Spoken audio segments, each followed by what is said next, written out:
So I grew up in Tehran in poverty. We were a family of 5 siblings, and my parents living in a tiny apartment in the ghetto. And my father was a very angry and scary man, so I was running around terrified of him. And my mother was terrified of him. And so it only took me many, many years later to realize that his rage was actually generational rage. And the thing that actually saved me was this whisper in the back of my mind. I don't know where it came from, but your path is to one day play on the world stage and, like your heroes Martin Luther King and Gandhi, change millions of lives. And I just trusted that whisper, and that whisper has guided me all my life. What optimizes or sabotages well-being and performance is that there are 10 negative factors that sabotage both well-being and performance. Can you give an example? Hey team, this is your last call. The Unbeatable Leader Challenge starts in a few days. Over 2 days, you'll learn how to control your thoughts instead of being controlled by them. You'll find calm under pressure and lead with clarity and courage no matter what this VUCA world throws at you. Click the link below to register for the Unbeatable Leader Challenge. Train your mind, lead your life, and I'll see you on the inside. Hoo-yah! Now let's get back to the show. Hey, welcome to the Mark Divine Show. I'm your host, Mark Divine. Thanks so much for being here. Super stoked to have you. It means a lot to us. This is more than a regular podcast.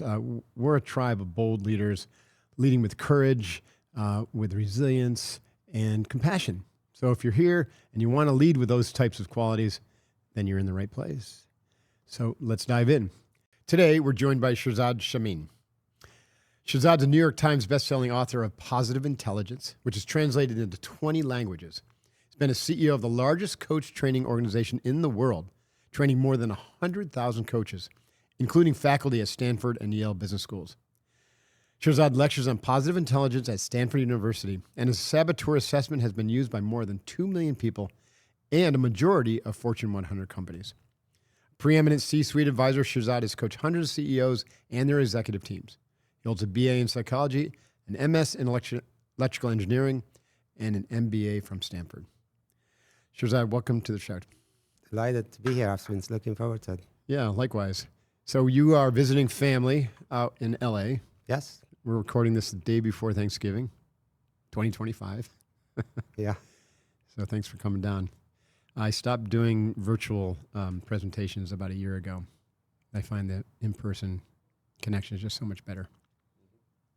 I agree. Yeah. So you were telling me a little bit about your background. I think it's fascinating. I was in Egypt 2-3 years ago for my PhDs. Global leadership and change was the focus. And so we did a couple international type, visits. One of them was to Egypt. And we visited a religious establishment. I don't even know what it was. But the Shah of Iran was there, his body. And the leader of our program, the dean, was an Iranian who came over before the fall of Iran in 1979. And so when you told me that your background was Iranian and that you came over here a couple of years before that 1979 kind of change of leadership, we'll call it, I find that very interesting because these histories of ours have such a huge impact on our to shape our reality. Right.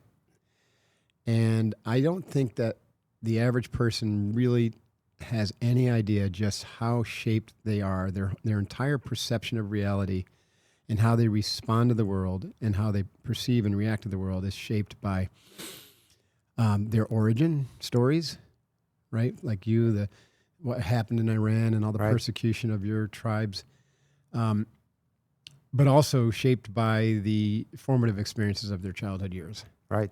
I mean, it literally provides the entire framework and fabric for how they perceive the world. Right. So tell us a little bit about the fabric of your background and upbringing and how that shaped you. Yes, I grew up in Tehran in poverty. We were a family of 5 siblings, and my parents living in a tiny apartment in the ghetto. And my father was a very angry and scary man. So I was running around terrified of him.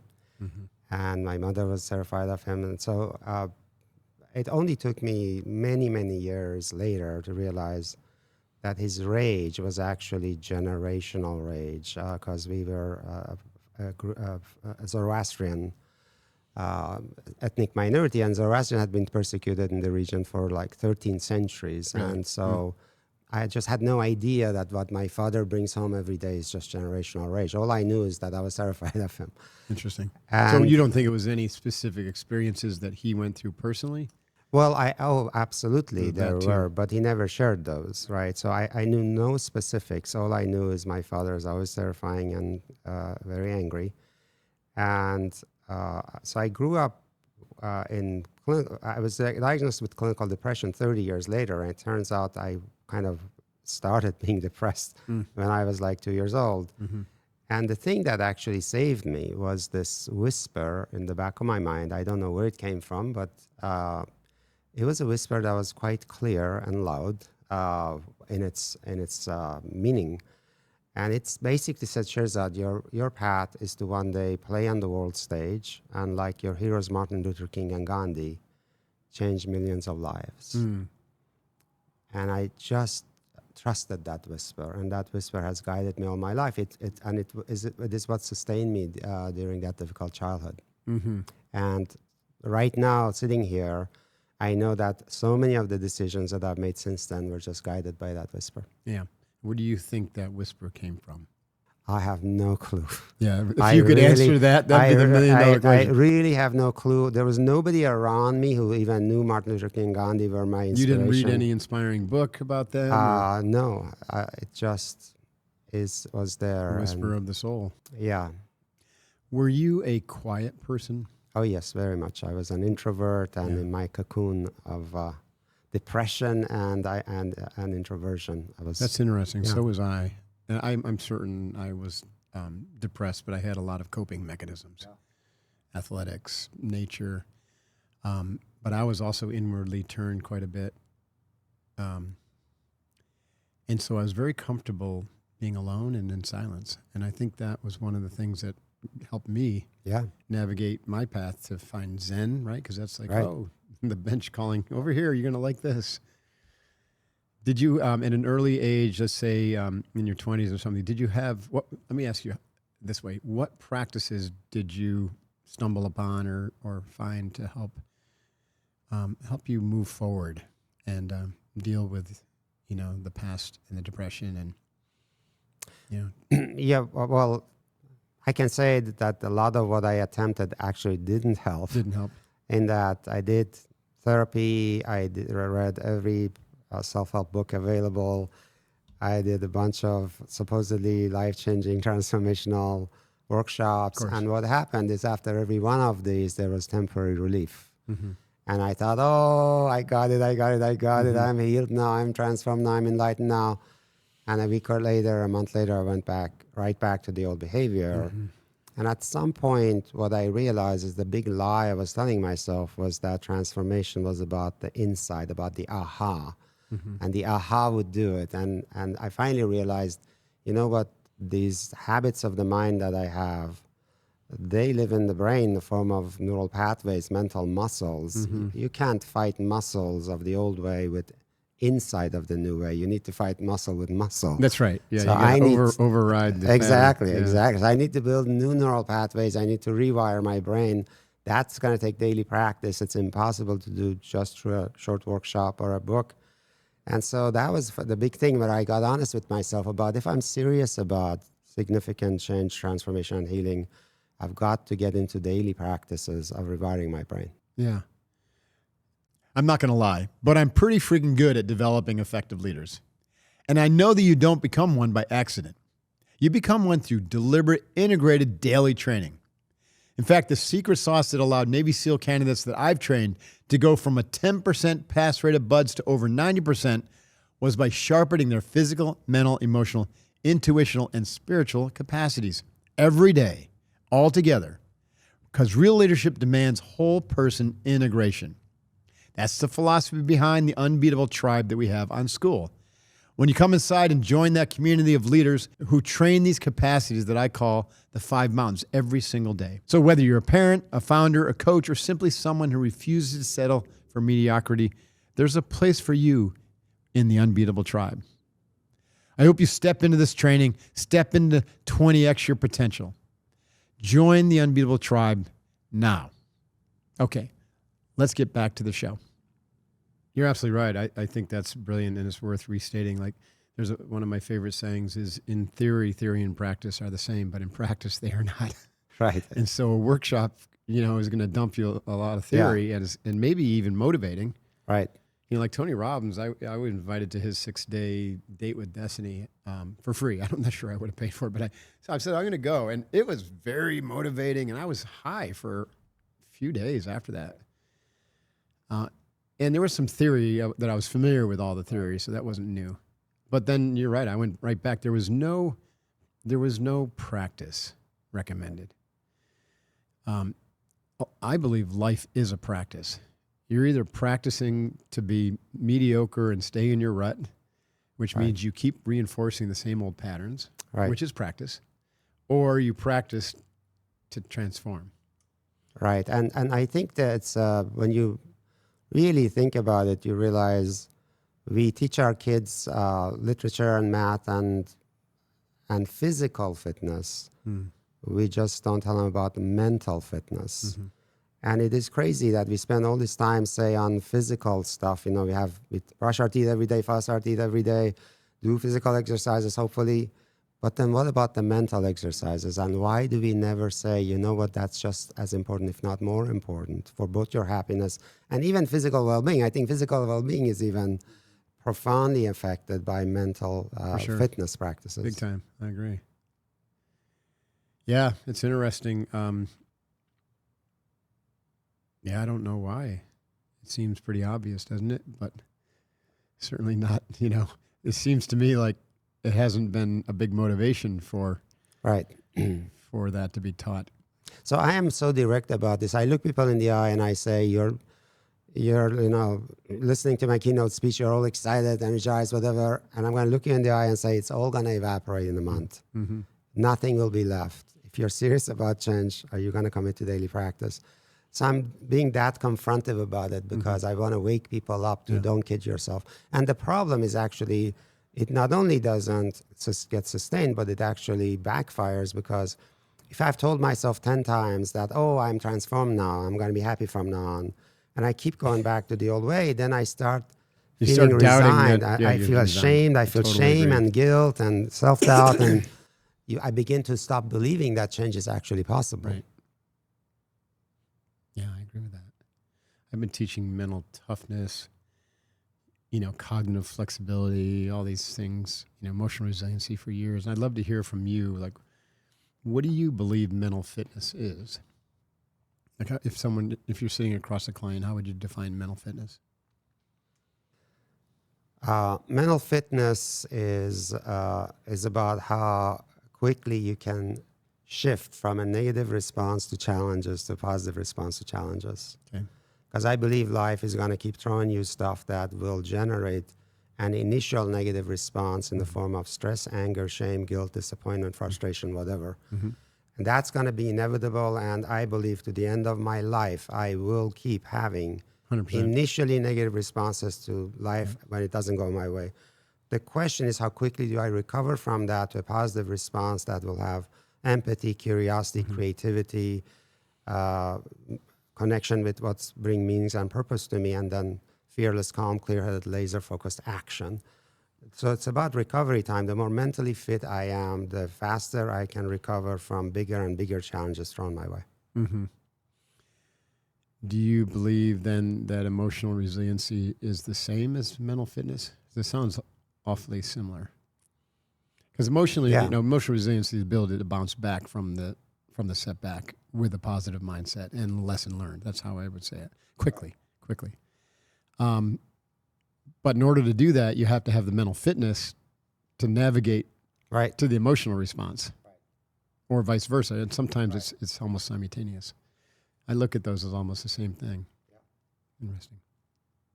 You mentioned before we started that you had a real pivotal,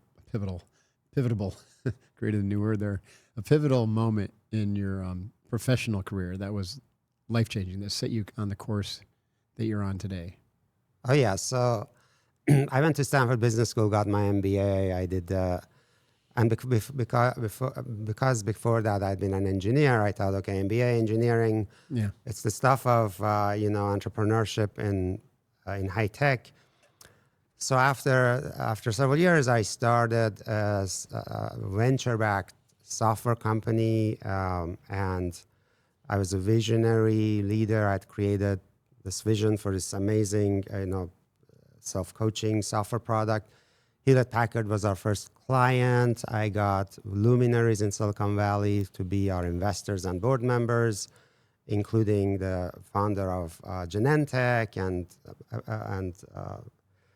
Sutter Hill Venture and all of that stuff. So everything was going great, and I attract one of my best friends from Stanford Business School to be president, helping me run the company. All great, all positive, until about 2 years later. The product was late. The customer were unhappy. One day, and I was under a lot of stress. During lunchtime, and our office was in downtown Palo Alto. I go get lunch. I come to our offices. I was the second floor of a building, so I go upstairs to our offices, and my heart sinks because what I see is in the boardroom was seated my chairman of the board, Oh no, and my president, and my senior VPs. you got ambushed, didn't you? Doing a palace coup on me. Basically, my president and VPs had gone to the board and said, Shirzad, under stress, has become such a horrible, judging, micromanaging, controlling leader. We can't stand working for him anymore. It's either him or us. He's killing his own vision. We can't stand for it. And so on that day, I was demoted from being CEO of the company I'd founded. And I couldn't leave because I had brought in all the investors and the clients and the employees. I couldn't just abandon them. So I had to keep going back into that office, reporting to the people that I had hired. Wow. And trying to make it work. You can imagine the humiliation and the profound pain. That's like a real serious 360 review there. No kidding. Holy cow. And the pain was so unbearable, sometimes I could hardly breathe. And I had to start asking the question, who am I? Am I that visionary leader that attracted all these people to me and formed the company? Or am I this horrible, controlling, micromanaging, judging leader nobody wants to work for? Who am I? And how do I stop the pain? Because the pain was so unbearable. And as I tried to answer those questions, that led to a lot of the research that I ended up doing initially to heal myself. Mm-hmm. And then I realized it works for others. And the answer ended up being that inside of me, there are both characters. There is the visionary leader, the positive, creative, bold, one led by love for ideas, for contribution, for making a difference. And inside of me, there was other voices that I later ended up calling saboteurs. And these voices were all fear-based, and they all came alive under stress. And they were judging, they were controlling, they were micromanaging. They were all fear-based, trying to help me survive in their own ways. And as I discovered those voices, I called them the saboteurs. And I realized that they are not my true original self. They're just voices that came into my head as they were trying to help me survive my childhood. And the problem is they overstayed their welcome. So as an adult, when I no longer needed them, they were still ready to pounce and take control under stress. And sure enough, stress had come, and they had gained control over my mind, and they were running it to the ground. Do you think, you describe these right now as like different voices, different saboteurs. Could they be just different flavors of just one saboteur? No. Let me ask another way. Yeah. Is it from one core wound, just that wound showing up and expressing in different ways, different fear-based kind of scenarios, like scenario-based reactions? Or are these like literally different parts of us, like Richard Schwartz's theory, that we have different parts that get split off And each one of those parts can have like a little mini personality expression. So we did massive research to first of all see what are the ways that we do this, and that we saw that different people do it different ways. So so my favorite research is factor analysis, which gets to the root cause of things. If you do factor analysis on colors, you realize that there are only 3 factors at the core of all colors. Right. And then you realize you just need a color palette of 3 to paint any canvas, which is very profoundly simplifying of the problem. So we did factor analysis and asked the question, what optimizes or sabotages well-being and performance? What optimizes or sabotages well-being and performance? So what we saw is that there are 10 negative factors that sabotage both well-being and performance. And then we gave those names and they became the saboteurs. Right. And they have names like the judge, the controller, the stickler, the victim, the avoider, the pleaser, the hyper-rational. And these are very different from each other. Right. They're not, and you know, too often we just say fight or flight, but some of them don't look like fight or flight. Like if I go to my pleaser mode, that doesn't look like I'm running away from anything. If I go to avoider, it doesn't look like I'm fighting or flighting. If I go to hyper-rational, I'm just being emotionally numb, and it feels like I'm totally cool and everything is fine. So there are different ways we sabotage ourselves. Some of them are classical fight or flight, and some of them are quite different, but they are all equally doing 2 things. One is they are generating negative emotions in us, and secondly, they are sabotaging both our well-being and performance and relationships. That's why we call them the saboteurs. Mm-hmm. And the other thing is that they don't necessarily come from wounding, in that one of the ways that we know what saboteur you have is by knowing what are your natural strengths when you're born. So the way saboteurs form is the overuse and abuse of your greatest natural strengths taken too far.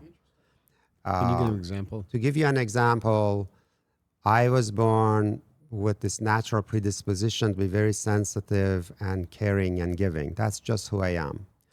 And right now, in my profession, it's one of the greatest strengths that I use to be good at what I do as a coach and as a leader. However, taken too far, it becomes the pleaser saboteur. Overuse of empathy, when empathy is not the right power, by not saying not saying no, and really the answer is no, to push back and disappoint the person with her. So that's one example. And I can give you 2 other examples. My daughter and my son were born as completely different wirings. My daughter was born a raging extrovert, quite social, quite energetic, quite action-oriented, make stuff happen, just natural confidence. Awesome strengths. Taken too far, it's the controller saboteur. So my coaching to my daughter has been, hey, those are awesome strengths. Make sure you use them, in balance and when that's what's needed. Otherwise, you're bulldozing your will over people and you're going to be controlling and it's going to backfire. My son was born quite different, blueprint. He was such a sweet, introverted, gentle soul, and he is. And just life is a bowl of cherries kind of a guy. So easygoing, goes with the flow, It doesn't have to be this way. It could be 5 other ways, sees lots of shades of gray. Sounds like my son, actually. These are wonderful qualities that let him appreciate life, be such a fun person to be around. But you could be a doormat if you go too far. Be creative and all that stuff, right? Then the problem is taken too far. It becomes the avoider saboteur.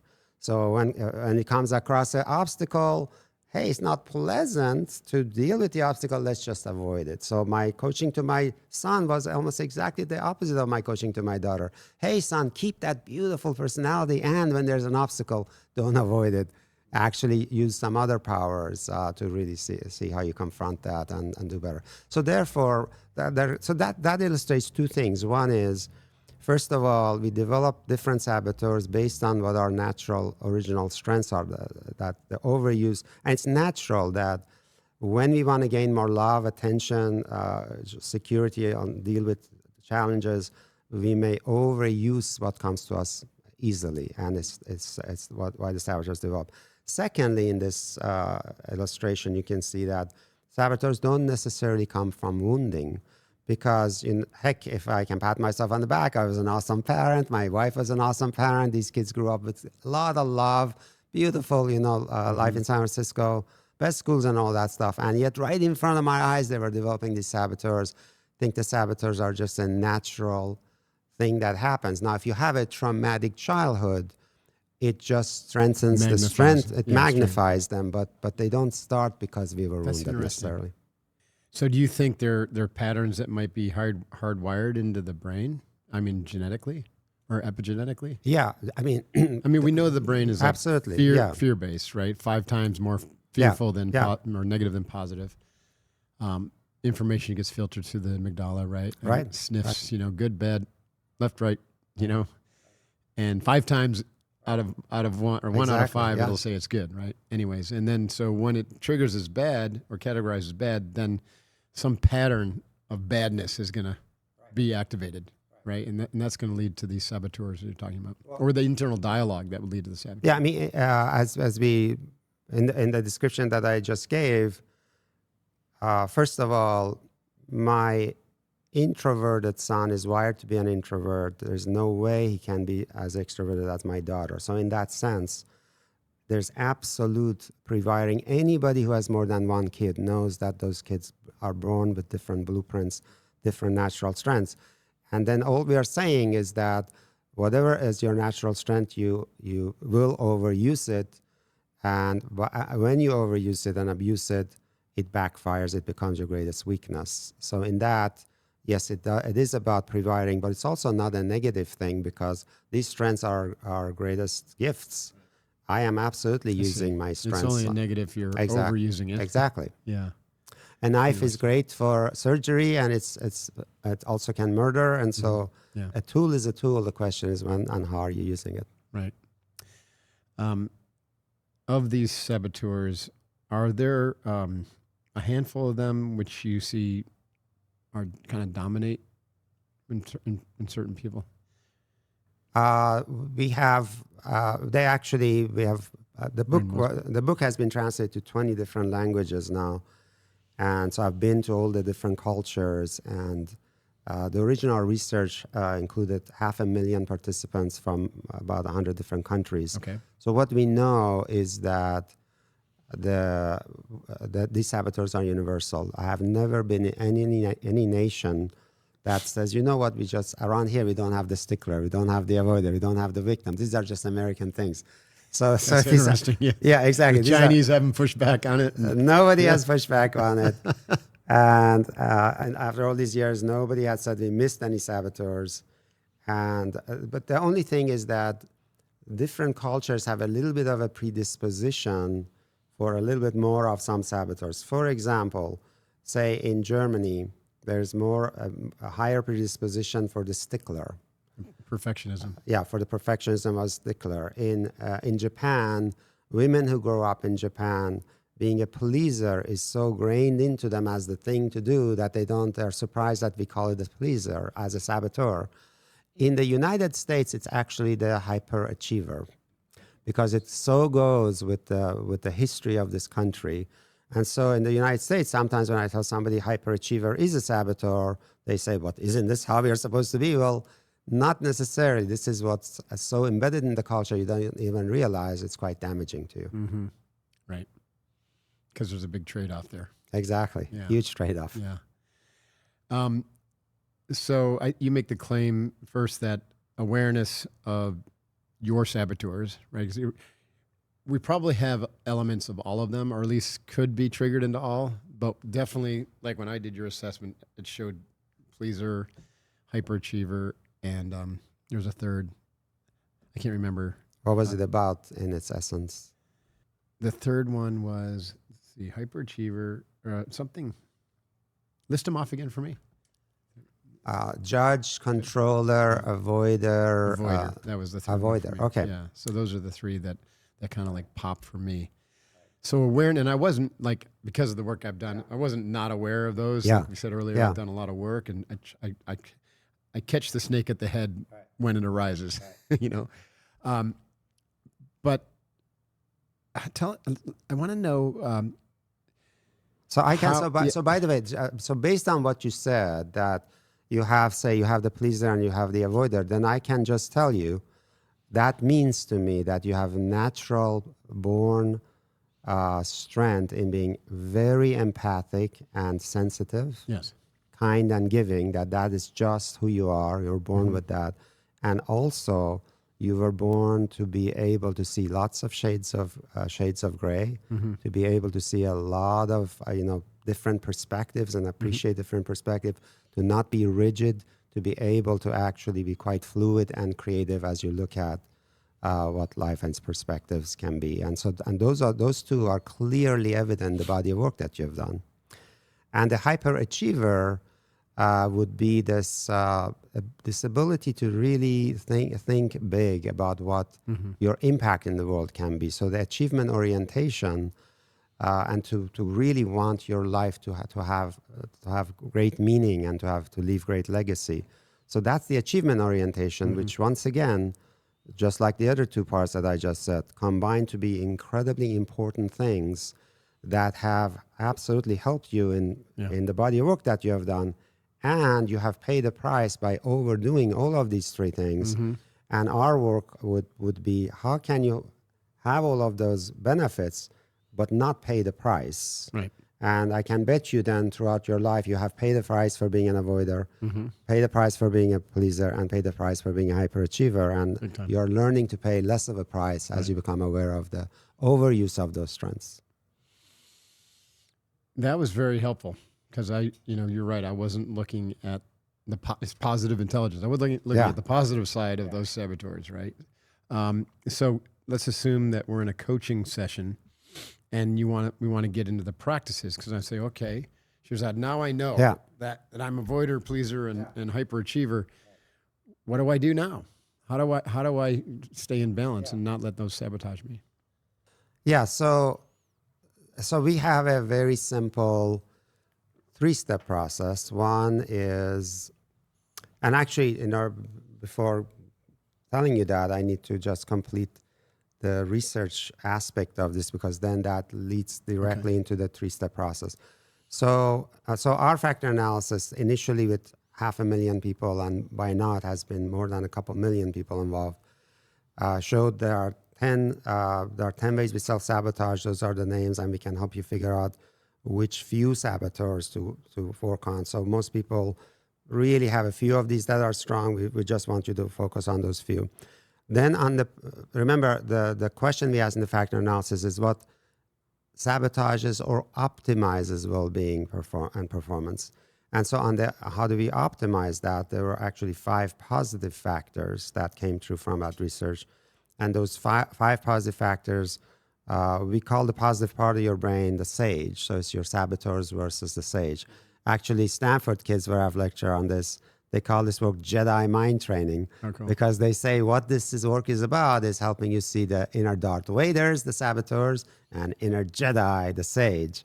And so, and then a very helpful thing is that the saboteurs and sage live in different parts of your brain. And therefore, a very important thing that we want to get into, which your work absolutely addresses beautifully, is how do you quiet the region of the brain where the saboteurs live, and the amygdala is part of that, and how do you energize the part of the brain where the sage lives, so that you can have access to the 5 sage superpowers. And the 5 sage superpowers are empathize, which is the ability to feel love, compassion for yourself and others.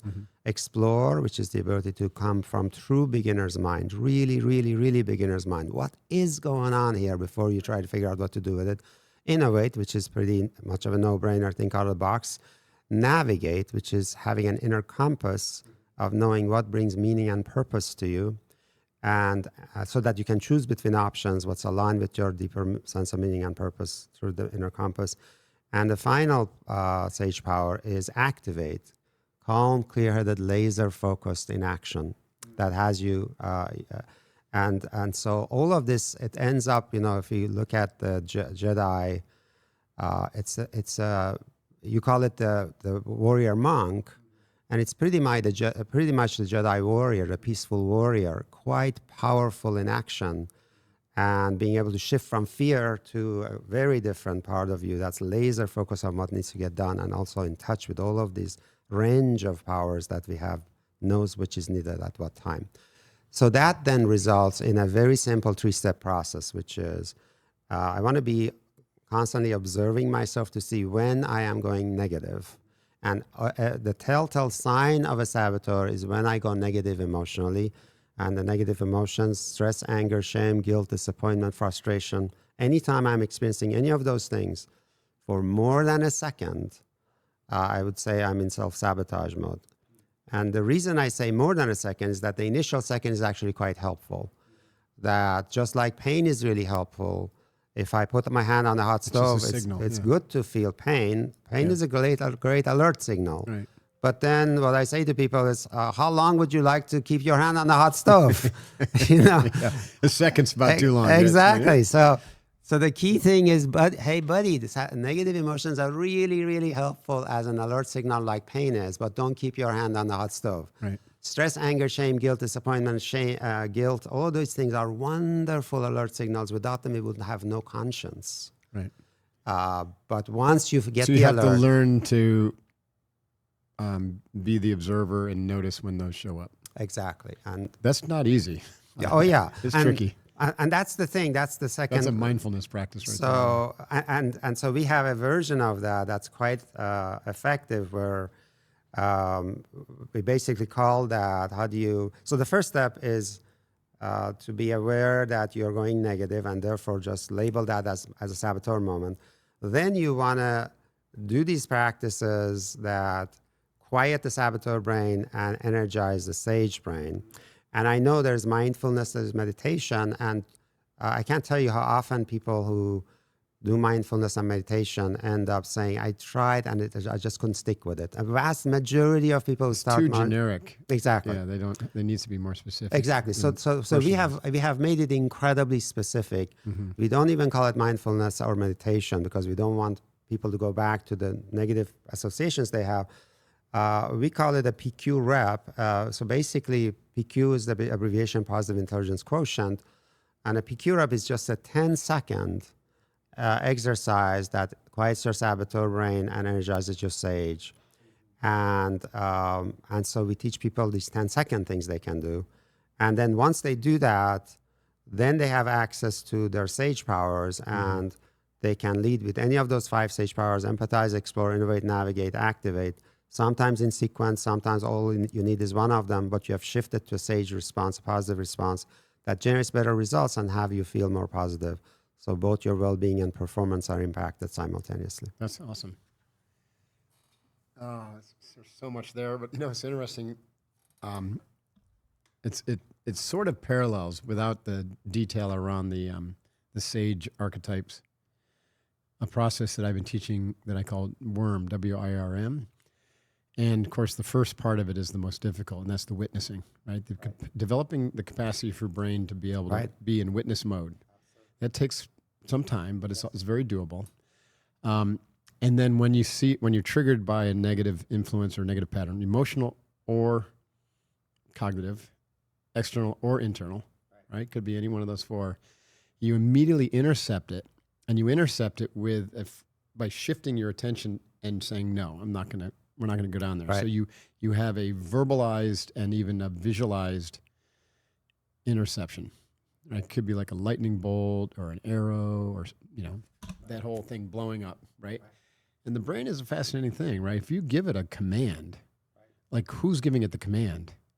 It's coming from your higher self or the sage self. Say no, and the little brain, the ego, is going to comply for a while. You got a little window. And then the R in the WIRM stands for redirect. So this would be like the second part. And so where are you redirecting? You're redirecting, in my case, not to the sage, but into the courage wolf, right? You're stepping back into courage, which is a positive, productive, not a sabotaging course of action. It works every time, and every time you're doing it, you're literally rewiring your brain. Rewiring your brain. So the next time becomes easier, and next time becomes easier. I had to, because I taught a lot of SEAL trainees who were 18 to 23, I had to like use stories, and I couldn't use hard science because there wasn't much of it back in the early 2000s around this stuff.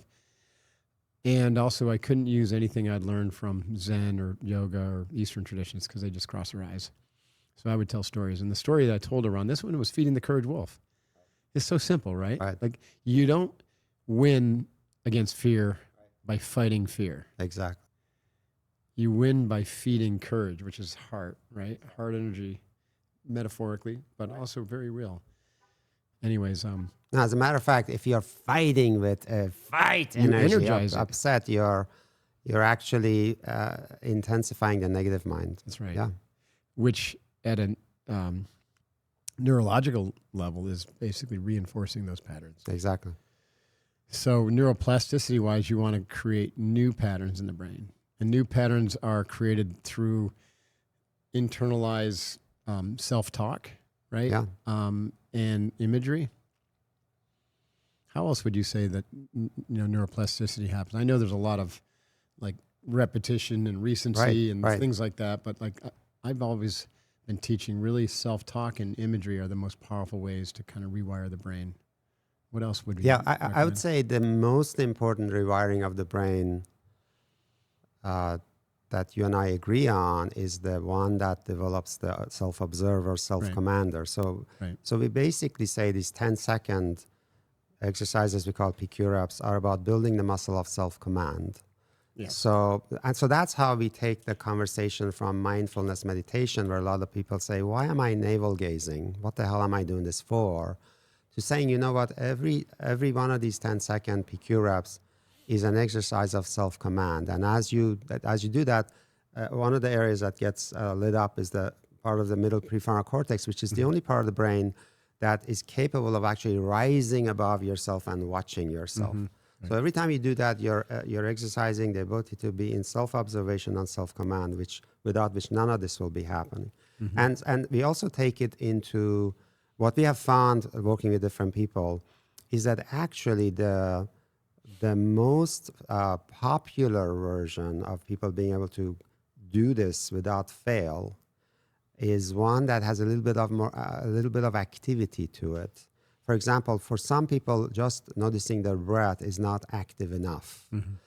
So what we have found with a lot of type A's, and since a lot of CEOs were people that I was coaching, type A's was definitely common, is the most popular PQ rep is one where you take two fingertips and gently rub two fingertips against each other with such attention that you can feel your fingertip ridges on both fingers. And because you're gently rubbing two fingertips against each other, you're doing something. Yeah. So it helps you go against the restless mind. And I can't tell you how many CEOs around the world are rubbing their fingertips gently under the table and sitting in a boardroom and pissed off at their chairman, but they're trying to remain sage.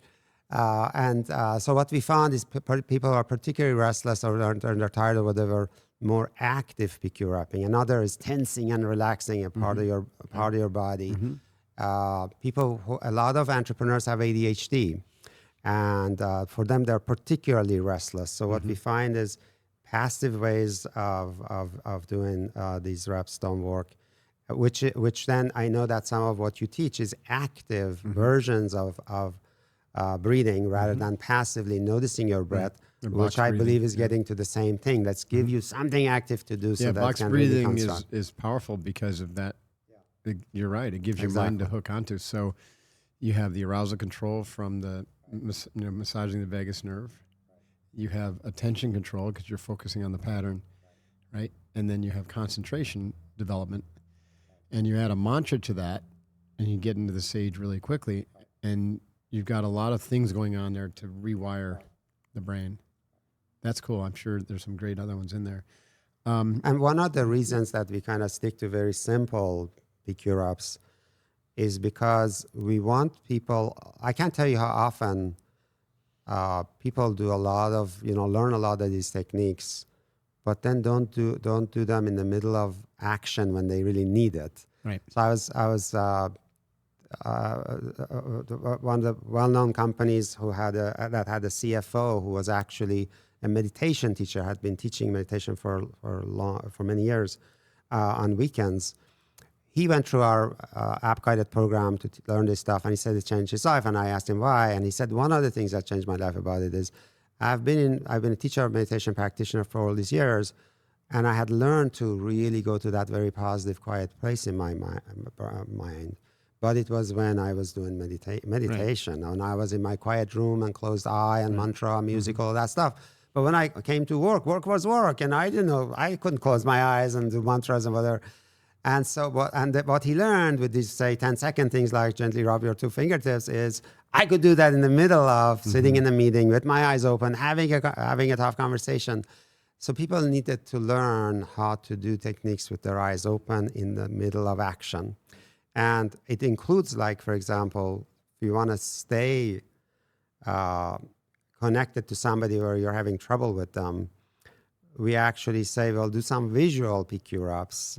You're looking at this person really pissed off, wanted to strangle them, whatever.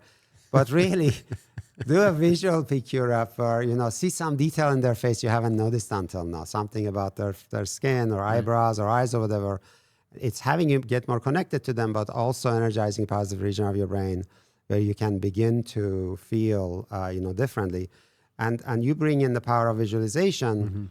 The most powerful visualization that we have seen works in our ability to shift people to their sage in the middle of having really tough conversations is as you looked at this person, really see their 2-year-old. Oh, cool.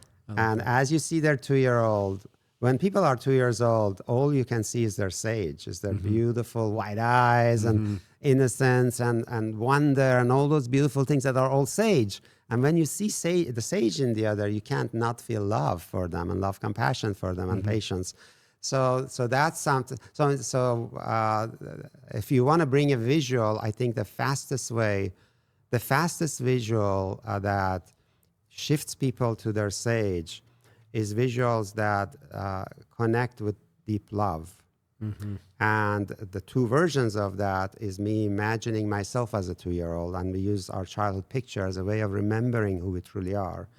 And then if I'm sitting across somebody, I can just visualize them as a 2-year-old, and it does wonders in shifting. By the way, this works really well for your parents. If you're struggling with parents, you feel like a victim because of all the things that they did to you. Yes, also we definitely need I've these gone through tools some extensive visualizing my parents as children, and it was profoundly healing. That's really cool. I did the same with my father. Did you? I mean, I had such rage in my adulthood. I was destroying every relationship I had. And, every woman I was in relationship with, sooner or later, relationship got destroyed. And because there was a lot of rage, and I thought they are just triggering me in rage. And at some point I realized that I am just sitting on a reservoir of rage. And in these relationships, they just remind me of the rage, but they are not causing the rage. And that rage was predominantly about my father. And at some point, when I started realizing all these saboteurs and seeing that I had some really ugly ones myself, what I started asking myself is, what if I had, I asked myself, okay, so my father has such terrifying saboteurs that I hated him and I had such rage against him, but he wasn't born that way.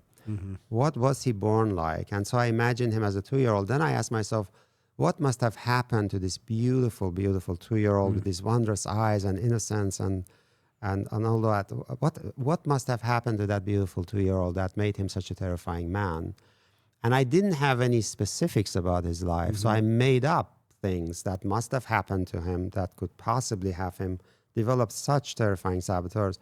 And as I made up those things, I just felt such compassion for this beautiful being who was now hiding in the corner because these saboteurs were coming in to try to protect him against the trauma he was experiencing. And so it just completely shifted me deep compassion. So I called him, and he was living half the way across the world from me. And I just told him how much I loved him, how much I appreciated what he had done for me, that I knew that he did the best he could. And it was so important that before he passed, I felt just love and compassion for him and not resentment.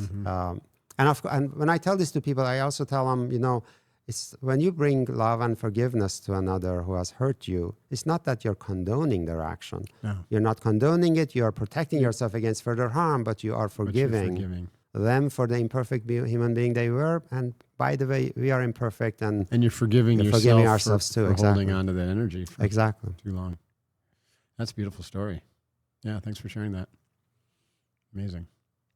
You said, okay, the three process. One is becoming aware of the trigger. The second is the PQ, the rep, doing the rep. And so what was the third?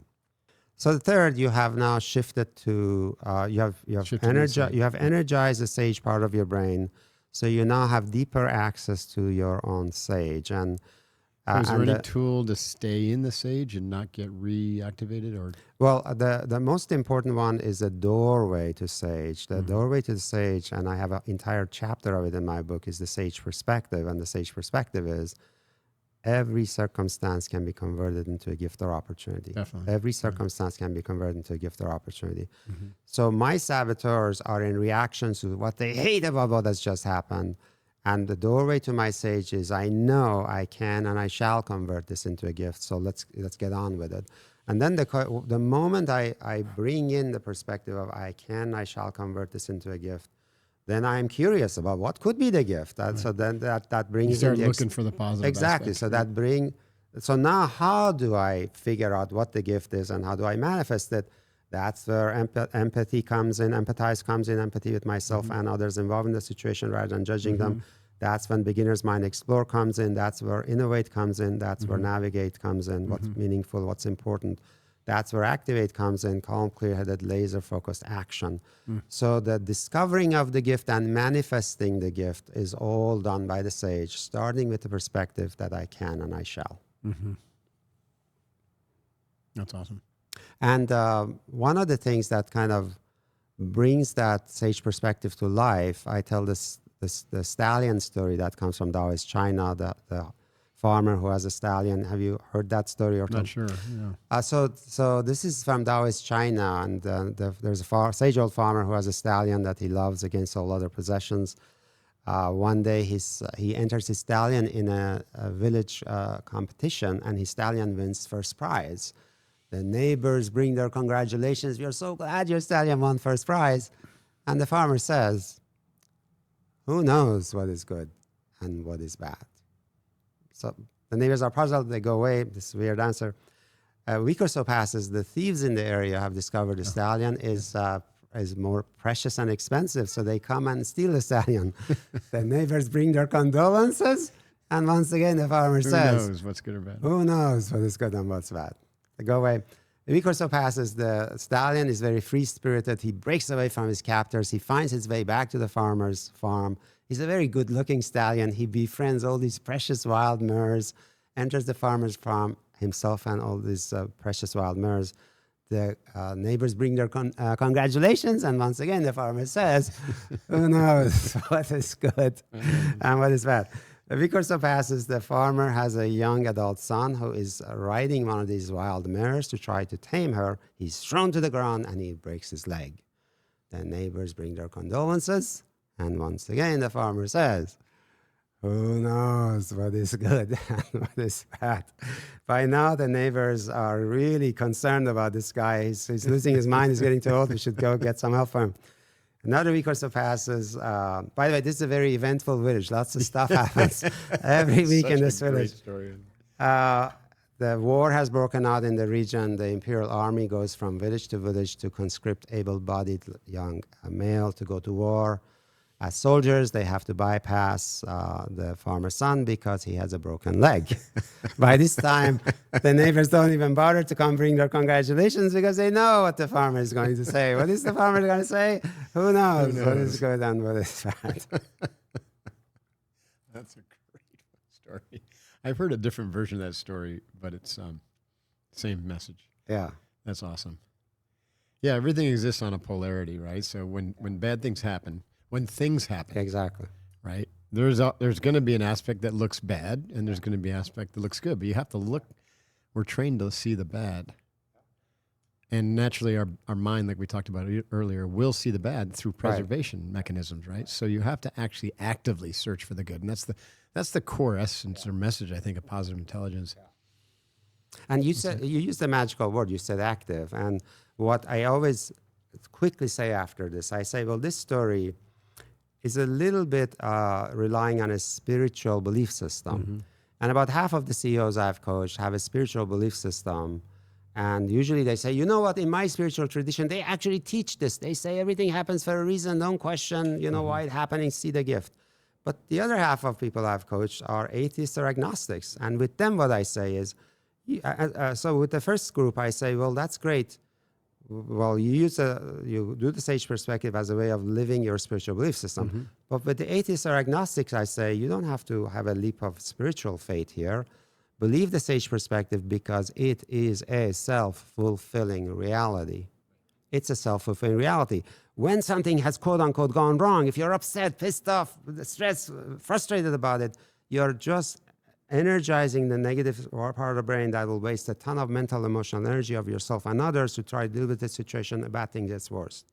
But if you say, I shall convert this into a gift or opportunity, I wonder how, you're energizing all of the 5 sage powers, and it becomes a self-fulfilling reality. You will discover and manifest the gift. So the question then is, every day you come across so many things that don't go your way. Are you going to be a self-fulfilling prophecy of the judge saying bad, bad, bad?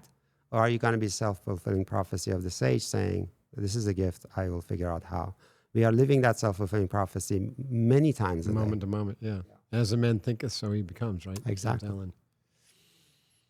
Amazing work. What's next? I mean, you're just charging ahead. Well, remember, do you work one-on-one with people still? No, actually, remember the whisper. My path is the one they play on the world stage, change millions of lives. And so there were 2 things about that whisper that have guided me. One is it was going to be about being life-changing rather than incrementally helpful. And by life-changing, I really mean something that people look back and say, that absolutely was a pivotal moment. And so it has always been about that. Second, it has been about millions. And it needed to be on massive scale. And so for the longest, so that whisper kept guiding me and trying to figure out, well, how do I do that? When my book was published, it became a New York Times bestseller. It was translated to 20 languages. People from around the world were writing to me and saying, oh, this changed my life. So, and I told my wife, hey, vision manifested, millions of lives transformed. The problem is I would write to them 3 months later, how are you doing? And they would say, you know what, I've gone back to my old ways. So then I realized, oh, vision is not manifested because these lives aren't being transformed. They are temporarily improved and they go back to their old ways. And so then I thought, okay, how do I have people be able to sustain this insight into daily practice? So, and what I realized is that, at least for the practices that I teach, people needed an app so that on a daily basis, I could guide them to do daily practices that would rewire the brain. And what we found is we need about 6 weeks with people in an app-guided process. And Harvard-affiliated neuroscientists have shown that with this kind of practice, within 8 weeks, you rewire the brain so much that there is increased gray matter in the sage part of the brain and decreased gray matter in the saboteur region of the brain. So we know the brain is being rewired, but we need at 6 to 8 weeks with you to do the practice. And so what we have done now is basically, I'm running a company that brings this app-guided mental fitness, positive intelligence program to the world. More than 100,000 coaches around the world have gone through our basic training. And of course, they are bringing a lot of other people in, but we are also directly bringing this into organizations. Hewlett-Packard launched our app-guided program for all their employees to help them manage, deal with well-being. And at Siemens, there are a lot of senior level people going through the program. Right. So across the cultures, across the nations, across different organizations, we are finding that the message is universal. And because it addresses both well-being and performance, different organizations bringing us for different reasons, some for well-being, some performance, but also individuals are finding their way to our website and participating. So the app is available in the App Store at Apple or? Yeah, it's definitely on our website. There's a program that you purchase on our website that lets you use the app guided program. Okay. And you also have the assessment on your website. Can anybody take the assessment? Yes, I would recommend. So the easiest way to really go to the next step with this is just go do the 5-minute online saboteur assessment. It's freely available on positiveintelligence.com/assessment. Yeah. And so in 5 minutes, we'll tell you how you're shooting yourself in the foot every day. And you can do you two are a pleaser, avoider, and hyperachiever. Yes.